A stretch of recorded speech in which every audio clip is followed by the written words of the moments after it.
A day on the ski slopes turns into every parent's nightmare. Come on, Matt. Let's go. Stranded in an icy wilderness, hopes of rescue fade. A father faces a heartbreaking choice. You're not gonna die. To wait for rescue or go for help, leaving his young son alone in a frozen cave on the mountain. Hardest decision I've ever made, to leave a child of mine behind.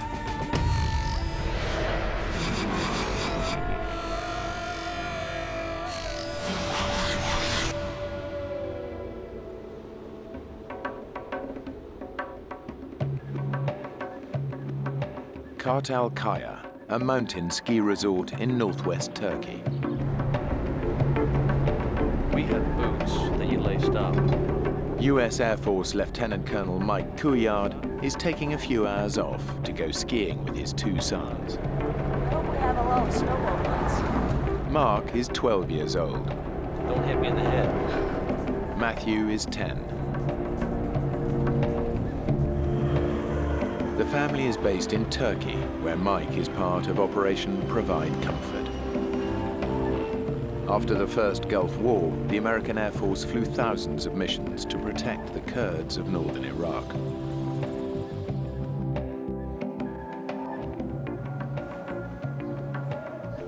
While Mike takes the boys skiing, his wife Mary stays at home with daughter Marisa. A lot of people we know are going, but it's mostly dads and their sons. And I'll stay back and I'll keep Marisa. Got you all to myself tonight. Mike and Matthew can hang out, and Mark can be with his friends, and it'll be a great father-son day. What's the time? For Mike, today's a rare break from duty and an opportunity for a boy's day out. He and the boys are traveling from their home in the Turkish capital, Ankara, up to the remote mountain resort of Kartalkaya. By American standards, Kartalkaya is not a real big mountain. It's about 6,000 feet. We'd been there once, and we hadn't really totally explored the mountain, but it was, certainly a good place for us to go with the family.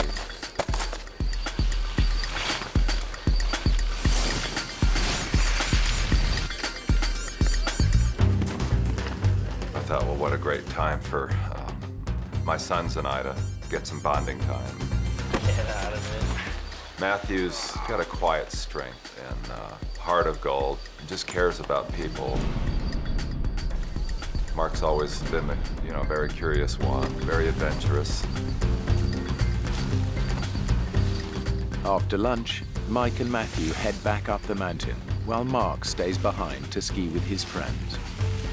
Matthew and I were together, and Mark and his friends gonna go on their own for a while.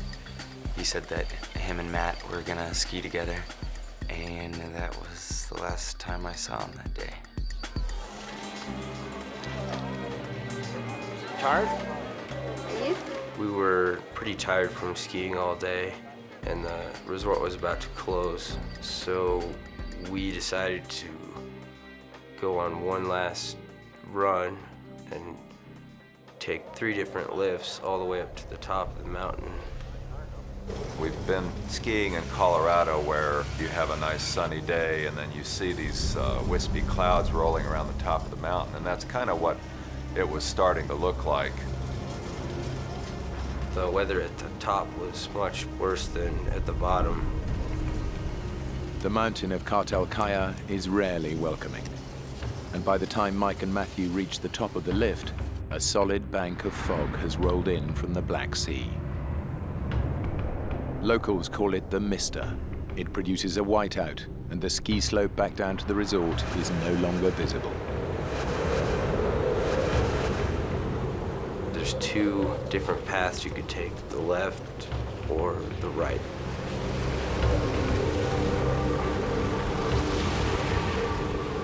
It just was getting harder and harder to keep sight of the trail. Snow just kept getting thicker and thicker.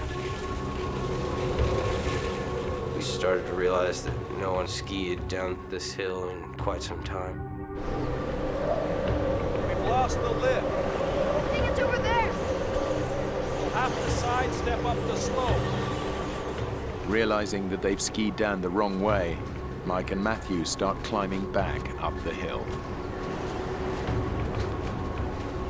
I kept thinking that we would get to the top of the hill, we'd look down and see the resort, the hotel, the wide open expanse, and we just found another hill up in front of us. Dad, we're so lost.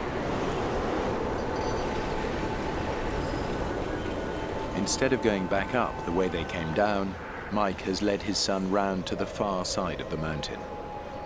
They're heading away from the ski resort into an icy wilderness.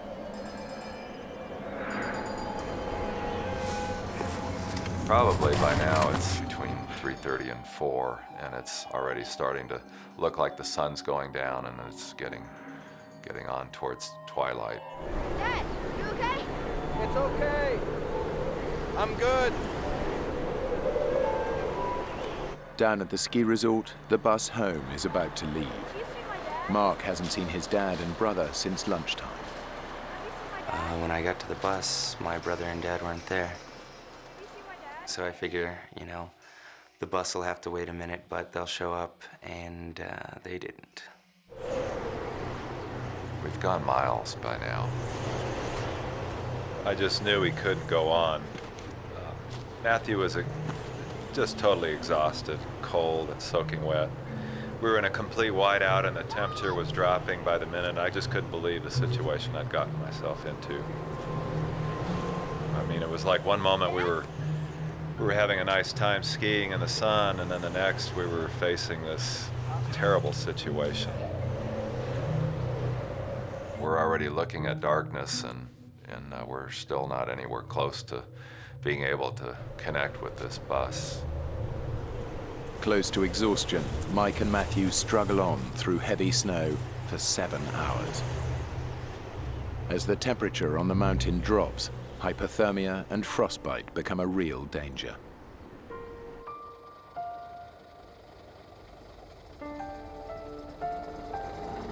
As the bus drove away, it was pretty much that moment when I knew that something was really wrong. And I didn't know if I would see them ever again. The darkness on the mountain closes in as the blizzard rages on. Mike has no idea which way to go or whether to keep Matthew moving. We can't keep doing this. He's just done, and I can't carry him. I make this decision anyway. Let's stop.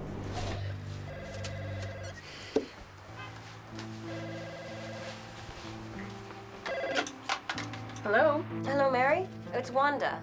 At the ski resort, Mike's colleague, Major Wanda Villiers, is looking after Mark. Look, Mary, there's a bit of a problem. My friend Wanda was on the phone, and she said that Mike and Matthew had not come down off the mountain. Well, where are they? Well, we just don't know. I'd had a lot of survival training. I knew how to make a shelter. So I decided to go up the slope a bit and see if I can find a good tree to spend the night underneath. Just took my ski and wove it in between the branches, put our ski poles in there and branches off the surrounding trees and just wove those in, and it made kind of like a little roof. The lion's share of your body temperature can be soaked up by just laying on cold ground, so it's very important to get a layer of pine boughs underneath us. What comes from the back of my mind, like a ton of bricks, is the full weight of the situation. Hey, we're gonna be out here.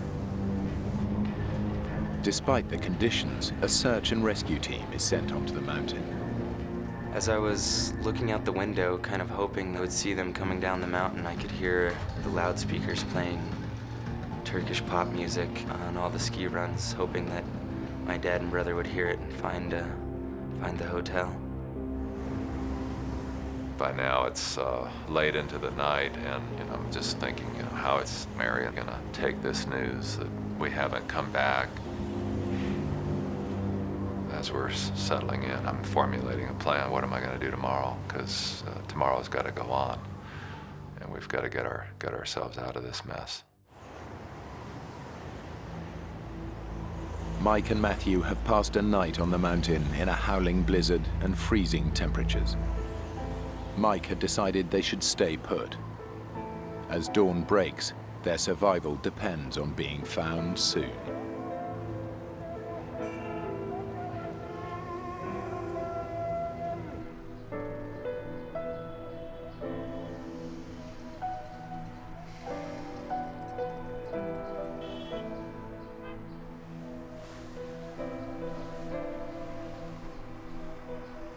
I've sort of kept it from Marisa that they didn't come down off the mountain.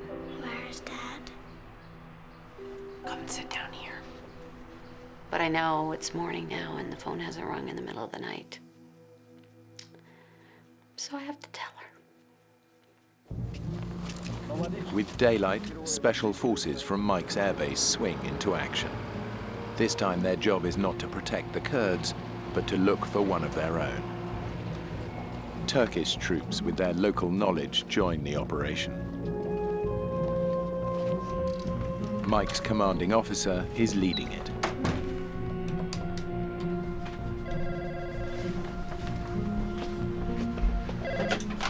Hello?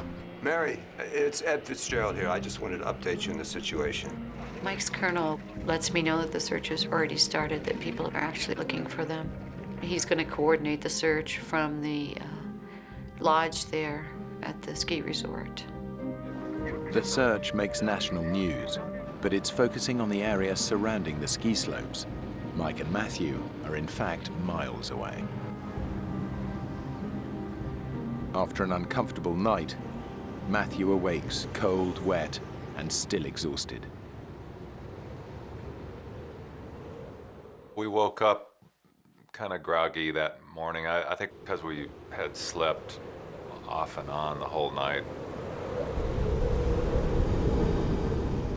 In the daylight, I was able to see there was like an opening in the rock. Mike's survival training kicks in. When lost, find shelter and stay where you are. It's a cave. We've been sitting on top of it all night. Come on, son. They can stay in the cave and wait to be rescued.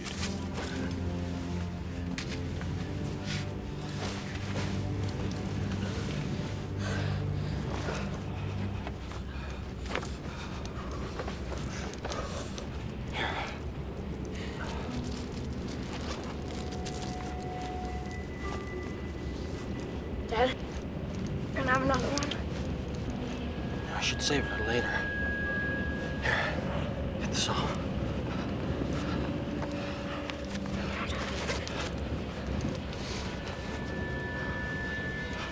Here.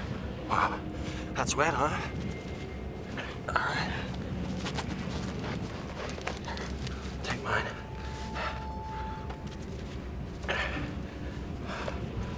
Put that on.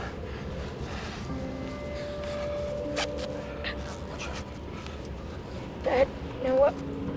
I don't think I can ski today. That's okay. Because we're staying here tonight. First rule of survival: give people a chance to find us. Yeah? They'll be looking for us right now. How will they find us? The snow will stop soon. They'll find us. I knew there were certain things that I could do to enhance our chances of being seen. Just took my skis and planted them as a big X, the international distress signal for skiers. I just hoped that there would be people come up and see those, and if they saw the skis, then they would be able to find us.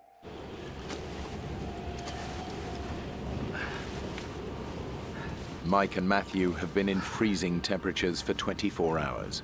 The cave offers protection from the blizzard outside, but little else.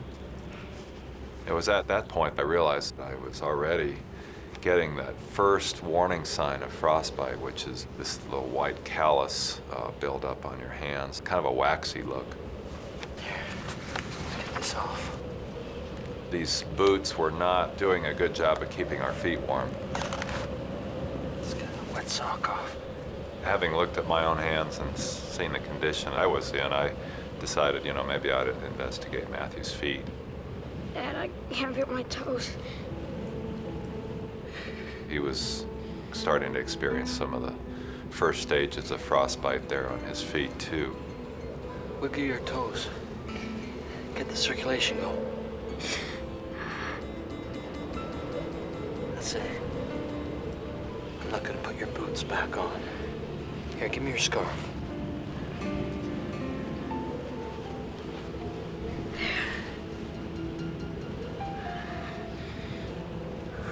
Inside the cave, it was cold enough for water to freeze. The temperature dropped below freezing. Let's get this one on.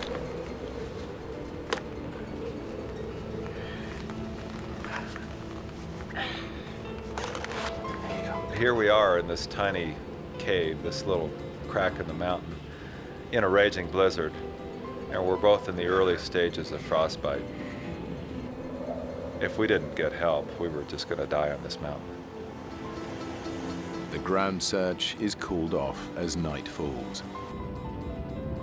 It can't begin again until morning. Thanks a lot.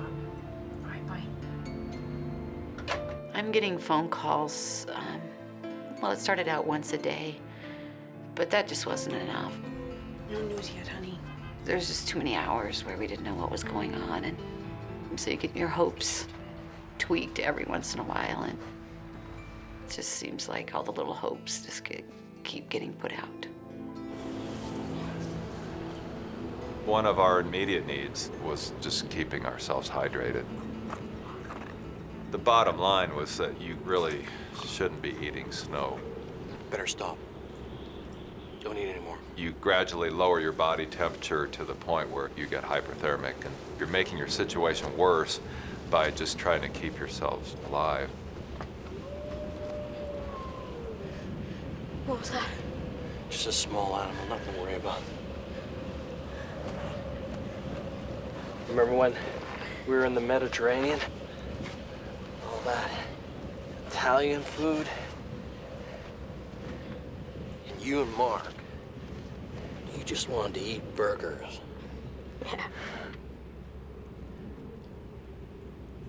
Dad, I thought they would have come for us by now. Yeah. I'm sure they'll find us tomorrow. Yeah. That was real fun. It was nice to just focus a little bit on those little stories of the day and get our mind off this terrible situation that we're in.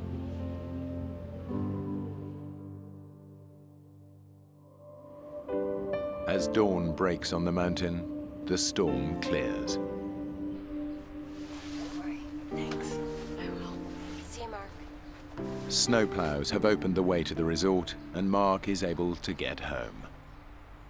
I'm keeping sane because I'm thinking Mike would never leave Matthew. I'm thinking he's had survival training. Dad, I'm real hungry. I'm realizing they probably don't have food, but maybe some of the snacks they took, they just had stuffed in their pockets.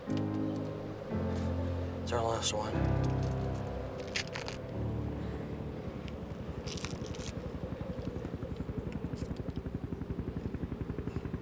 Do you hear that? What? Helicopter. Come on, Dad. Please go. I can see you. All of a sudden, a shot of adrenaline took over, and all action again. Scrambled outside, and to my amazement, this helicopter just literally seemed like it was flying out of the mist. But as suddenly as this helicopter appeared out of the mist, it was gone. And it was almost a hopeless case. I just was too far down into this little valley to be seen. The good news was I knew they were looking, and I knew they would be back. The helicopters called in for the search were actually part of Operation Provide Comfort. Pretty sophisticated helicopters, and I was just so excited that they were able to get something besides people on the ground looking for them. Quick, Matt, we might come back. Dad, I can't get my boot on. It won't fit. I'll help you.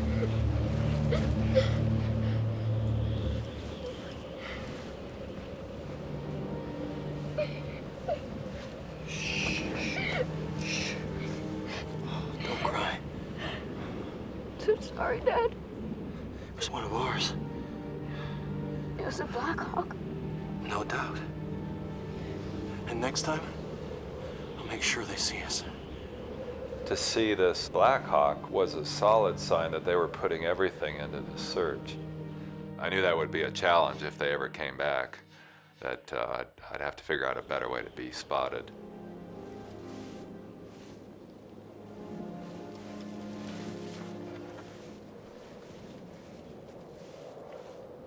How's your feet? I can't feel them. About every 30 minutes to an hour, I would take his feet and put him on my belly and let the core body temperature warm him up. It was also an opportunity to periodically check and see how his feet were doing, and I could see that they were still getting worse. How about that? You want to try standing up, get the circulation going?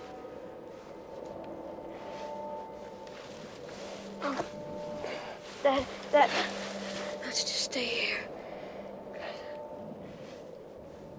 Mike can't carry Matthew to safety. I'm gonna take your boot, okay? So he pins all his hopes on rescue. I figured, use these boots that he's probably not going to use. It's bright and sunny outside, and it just seemed like now might be a good time to go and do a little more exploring. Mike knows that the improved weather will make the search easier, but they're hard to spot down amongst the trees. I had to do everything in my power to get them to see me. And if I was to be seen, I needed to get up above where we were. And I thought, you know, if I could go across the stream and climb up on top of that ridge, I figured it'd be a lot easier to be spotted. But climbing to the top of the ridge would mean leaving Matthew alone, and Mike's not prepared to consider doing that yet. The search is still concentrated around the resort. Mike and Matthew are miles away, on the other side of the mountain. It's the fourth day, and all of a sudden we heard this helicopter sound.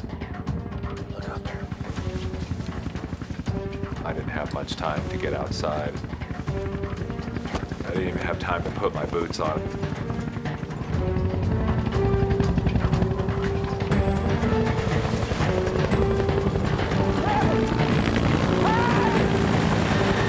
It came seemingly out of nowhere. I could even see the American flag painted on the side. It just flew right over the top of us and was gone. It never made two passes. Mike realizes that the helicopters aren't looking for them where they are. They're flying over on their way to a search grid on the other side of the mountain. My hopes took a plunge into despair. They're never gonna find us, Dad. Matt, listen. There's a ridge I'm gonna try and get to the top of. Maybe see a way out. What's the point? We gotta stay positive. Matt, snap out of it! Dad, you're wrong. We're never gonna get out of here. We're gonna die here. Mike now faces the unthinkable. Matthew can't move, Mike won't leave without him. But if they wait to be rescued, they may die together.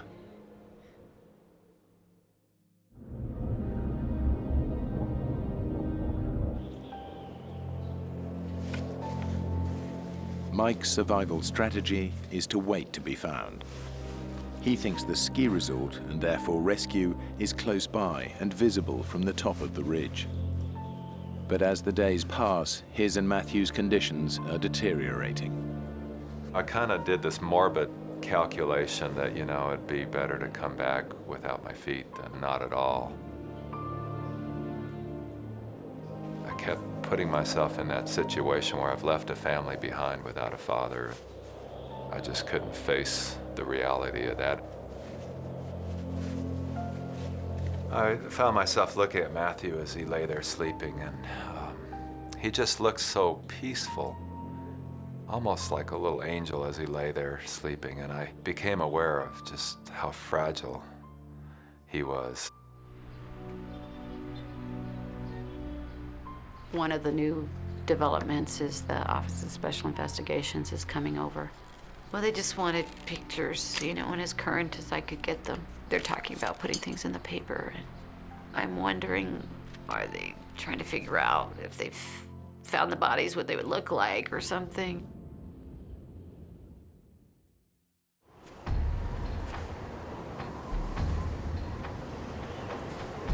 Next morning, during his daily explorations, Mike, though weakened by the cold and lack of food, decides to tackle the ridge.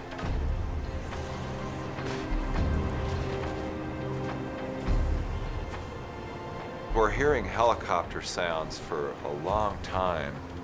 They've come by and they've flown directly overhead, but primarily they're over in this one area. That's probably where the ski resort is. They've done the calculation, how far is a father and a 10-year-old child going to go?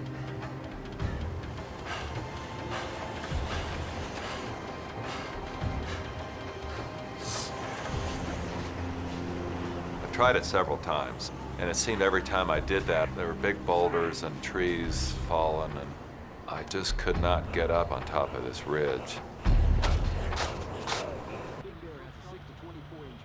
Yeah, I understand. But we still have the Hueys, right? The search is winding down. The American military withdraws, leaving the Turkish soldiers to continue, using less sophisticated aircraft. Colonel Fitzgerald was telling me that they're going to change the type of helicopter that they're going to have out, and it's just going to map out the area where they think they are so that they can go back and find their bodies in the spring. Mike and Matthew's disappearance is still a major news story.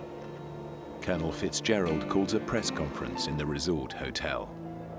If we do not find any more information in the next 24 to 36 hours, then we may consider stopping the search and assume for this particular location that the bodies are underneath the snow. I'm just infuriated at that thought because I just don't think they're gone. They shouldn't give up. Can I get you a cup? Colonel Fitzgerald has come over to the house. They want to look at the options again, Mary. He's talking about, well, maybe they skied over a ridge and didn't even realize in the dark. This kind of snow coverage. He's got pictures of all this tons and tons of snow, and you can't even tell trees are trees, and of course it is pretty bad looking. Mike wouldn't leave Matt. They're waiting for us to find them. Yes, I don't know, I just feel like I should have a sense, if they're gone, that I would know it.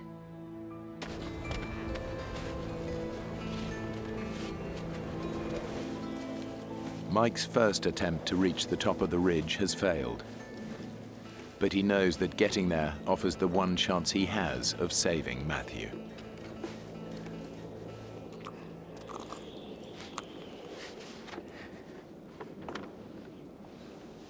They didn't come. When we get out of here, I'm gonna buy you the biggest hamburger you've ever seen.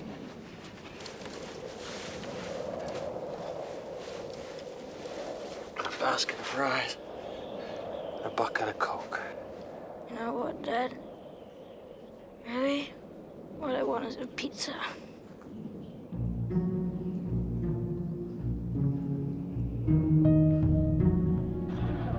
Well, Well, the Turkish government had decided to do one last big push, and they were going to send out 500 Turkish commandos to search for Mike and Matthew.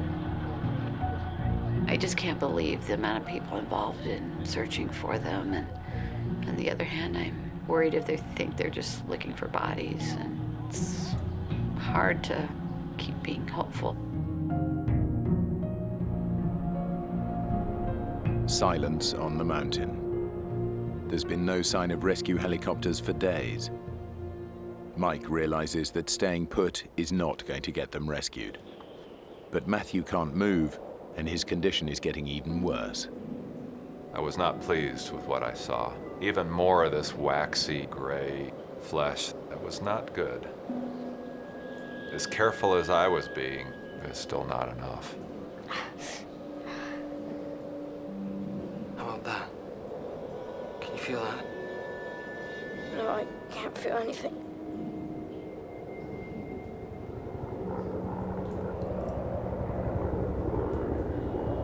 A helicopter! Dad!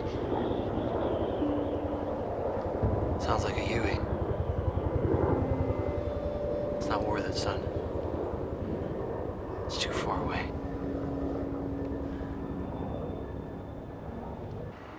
The Turkish government's last search attempt has found no signs of Mike and Matthew. The rescue team doubts they could have survived for 7 days in these conditions. The search is called off. Dad? Uh-huh. Will I still be able to kick a ball? Your foot's gonna be fine, son.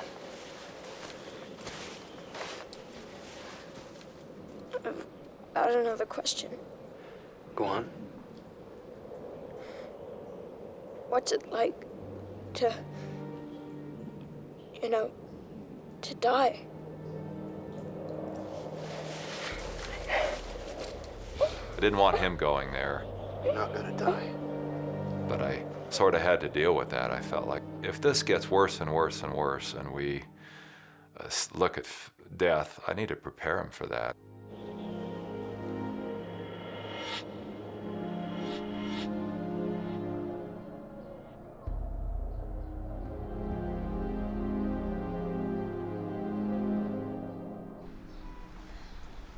Friday afternoon, my friend Wanda comes in, and she says that they're thinking of sending Mark and Marisa and I back to the States.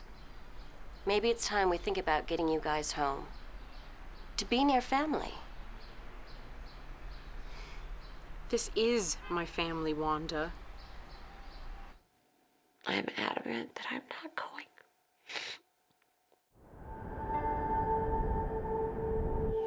After 7 days, I began to wonder, well, how long will I even have the use of these hands? I decided to start writing a note to my family.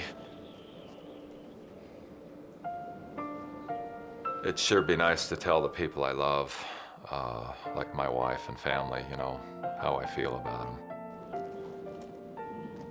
You want me to write? Anything from you? Okay. Matthew has just got that tender heart. Tell Marissa.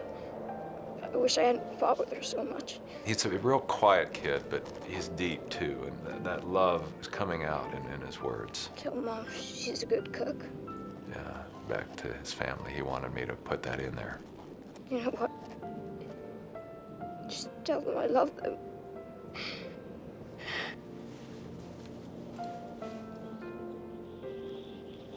Dad, leave it. We don't have to do it today.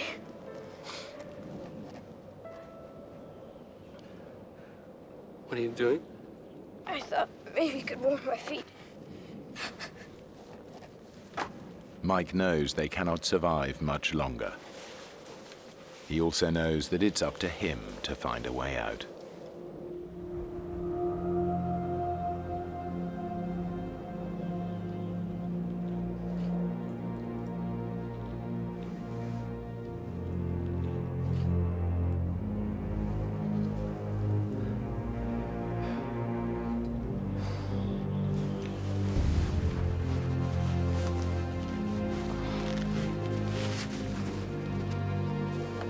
I knew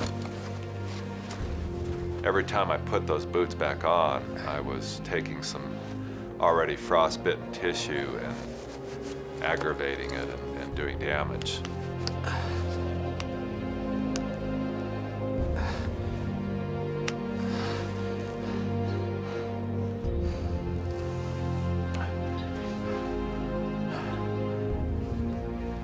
I'm gonna go back up onto the ridge and take another look.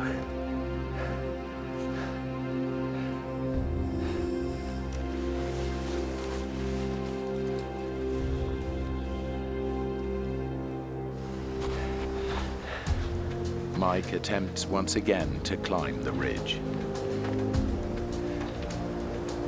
I knew that at some point the search is going to be called off. You know, I'd already tried several times, but maybe I can try one more time and get up on this ridge.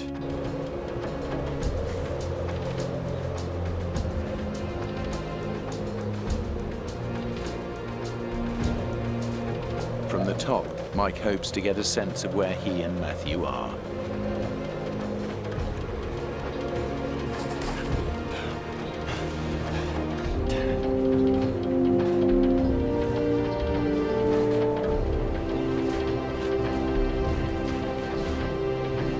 I don't know why I was successful, but this time I was able to get up. I was able to see a panorama. To Mike's surprise, the view doesn't reveal the ski resort. Instead, he sees a distant clump of cabins. But to go down to them might mean there was no way back up to Matthew. I had this debate. What if you go to these cabins and you get there and there's nobody there, and now you're in a worse position? And the other voice was saying, well, what if you don't go? What if you just stay here and die? I'm losing energy by the day. I'm getting weaker by the moment. I sort of calculated at some point I'm gonna maybe go for help. It was kind of a now or nothing thing. The only way to decide this is to put this to Matthew and see how he's with this.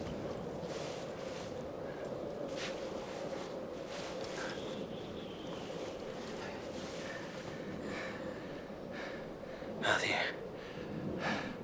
listen. I've seen some cabins I think I can get to. I'm just not sure I can leave you behind.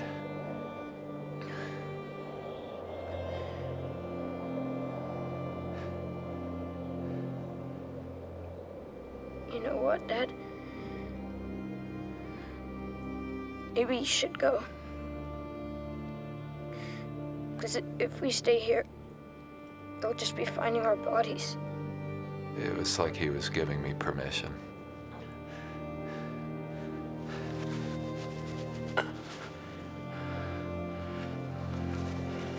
I'm gonna leave you my coat, okay?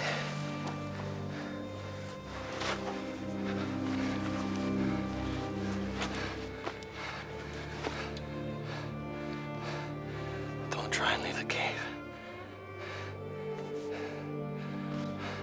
I'll be back before nightfall.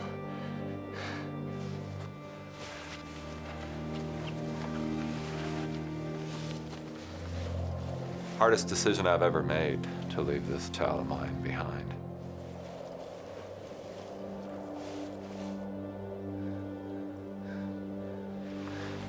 It's tearing my heart out to do that, even knowing that it was the logical best thing to do.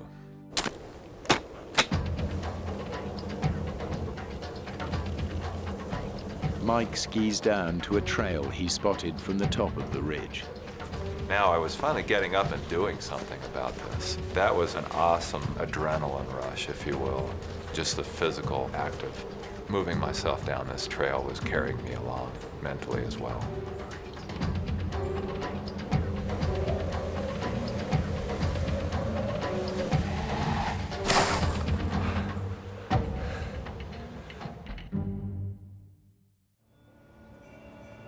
the idea comes up to have a service of hope on the Monday, 8 days after they're missing.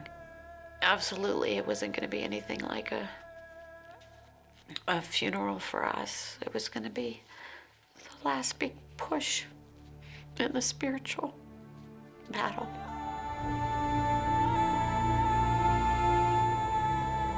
Boy, I was really tired. I'd have to stop every 5 minutes just to catch my breath.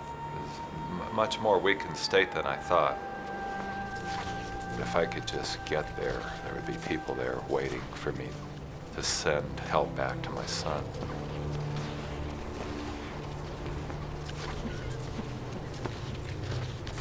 Well, as I get closer to this village, I'm looking for telephone lines, power lines, signs that there really are people there.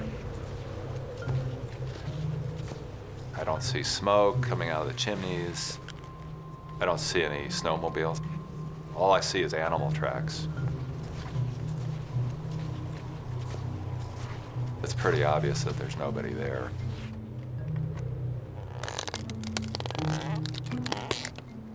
If I can get a fire started, smoke comes out of this area that's clearly been abandoned, that'll be a sure sign to the searchers that they need to investigate.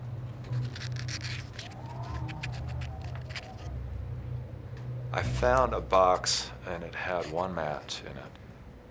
And it was like, this is my one chance. I only get one.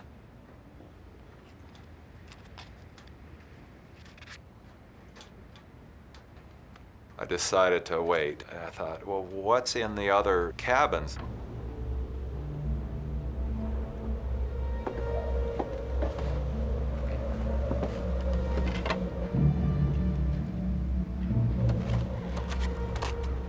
I found a bottle of kerosene, but I found no matches there either. I went back, got ready to strike my one match. Every strike I took, it was fizzling and it was not igniting. And when I finally wore out all the sulfur on that match, it was like my hopes just fizzled with that last attempt. And I knew I wasn't going to get that fire started. I'm tortured by the thought of my son alone in this cave, and it's dark, and I'm picturing what he's going through. And my worst fears is he's, maybe he's just lost it. The wildlife was pretty noisy. I just tried not to think about it as much as possible. I tried sleeping as long as I could.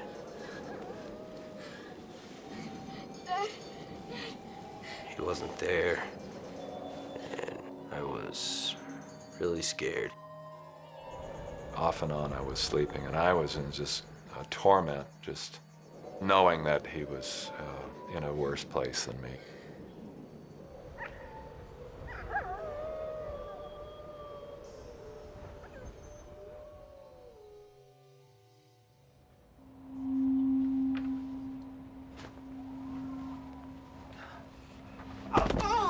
I woke up in such excruciating pain, and I imagine what it must be like to be burned, because frostbite is very much like a freezer burn.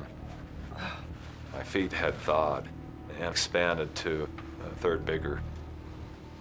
There's no way I could physically get these boots back on. I felt like a helpless child, I've lost control. Now I can't. Now there's no way I'm going to get back up to where Matthew is. There's no way I can get back.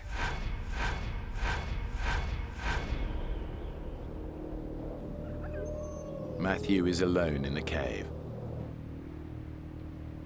Now Mike, too, is trapped, alone, exhausted, and unable to move. I drifted off to sleep with this prayer on my lips, like, God, just help us, because it doesn't seem like anything I've done is getting it done.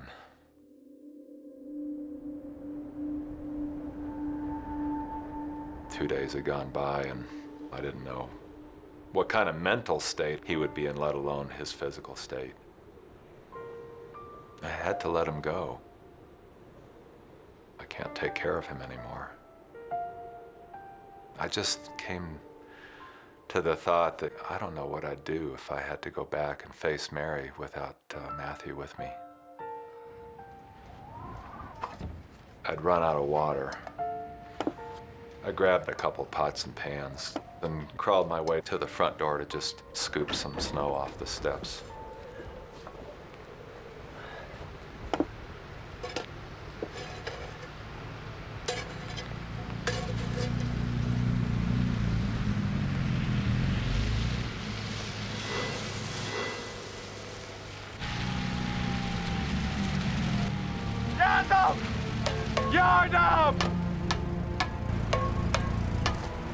A band of loggers has been clearing the trail of fallen branches brought down by the snow, and by pure chance, they stumbled on Mike.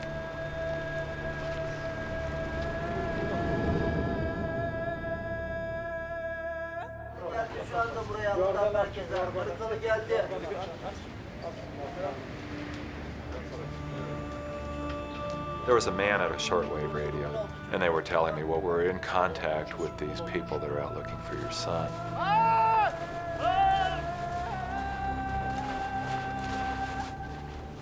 I knew that they were doing everything they could to go find him.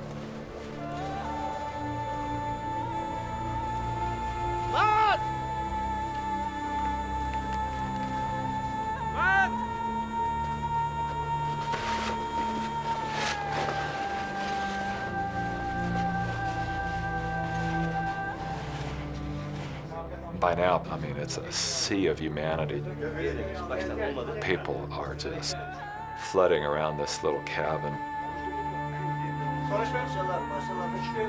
And I can see the sea of people parting. And they're carrying this little package that was my son. Hi, Dad.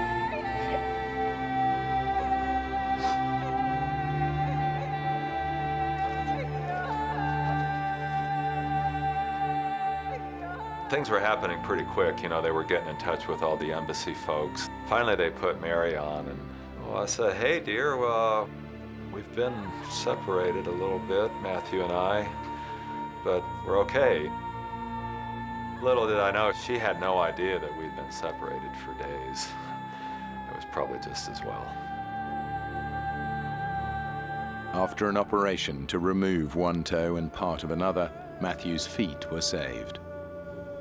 He and Mike made a full recovery. The family now lives in Colorado Springs.